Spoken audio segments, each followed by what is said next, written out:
જોઈને જ ખાવાનું મન થઈ જાય તેવી આપણે આજે વેજ માયોનીઝ સેન્ડવિચ બનાવવાના છીએ। આ સેન્ડવિચ બનાવવી ખૂબ જ સહેલી છે અને આમાં બધા વેજીટેબલ્સ પણ આવે છે, એટલે હેલ્ધી પણ એટલી જ છે। તો ચાલો કેવી રીતે બનાવવી એ જોઈ લઈએ। એના માટે અહીંયા મેં વેજીટેબલ્સ લીધા છે। તમે તમારા પસંદ પ્રમાણે વધારે ઓછા વેજીટેબલ્સ એડ કરી શકો છો। અહીંયા બાફેલી લીલી મકાઈ, કેપ્સિકમ, ગાજર, ટમેટાં અને કોબીજ લીધું છે। તમે તમારા પસંદના વેજીટેબલ પણ એડ કરી શકો છો અને આમાંથી તમને ન પસંદ હોય તો તમે સ્કીપ પણ કરી શકો છો।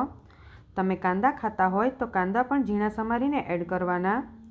હવે અહીંયા આપણે 3 ચમચી માયોનીઝ એડ કરવાનું છે। આ માયોનીઝ હોમમેડ છે। આની રેસીપી મેં પહેલાં જ તમારી સાથે શેર કરેલી છે। માયોનીઝ આપણે 3 ચમચી એડ કરી દઈશું।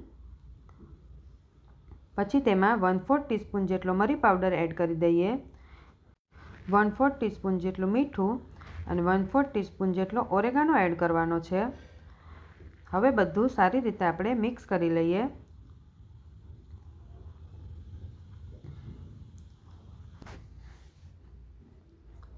સારી રીતે મિક્સ થઈ જાય પછી આપણે 2 બ્રેડ લઈ લેવાની છે।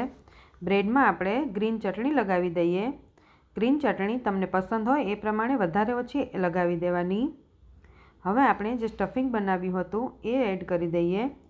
સ્ટફિંગ સારી રીતે પથરાઈ જાય પછી આપણે બ્રેડને શેકી લેવાની છે।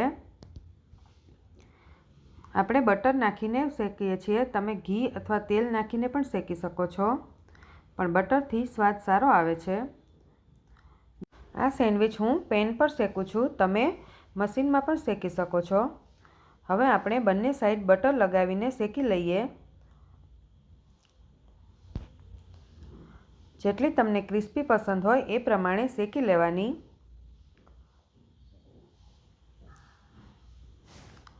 સેન્ડવિચ આપણી શેકાઈ ગઈ છે તો આપણે તેને એક પ્લેટમાં લઈ લઈએ। હવે હું તમને કટ કરીને પણ બતાવી દઉં છું।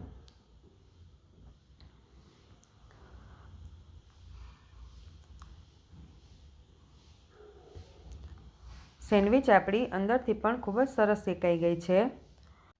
તો તૈયાર થઈ ગઈ છે આપણી વેજ માયોનીઝ સેન્ડવિચ। આ સેન્ડવિચ તમે બાળકોને લંચ બોક્સમાં પણ આપી શકો છો। તમે પણ ઘરે જરૂરથી ટ્રાય કરજો। જો તમને મારો વિડીયો ગમ્યો હોય તો લાઇક, શેર અને સબસ્ક્રાઈબ જરૂર કરજો।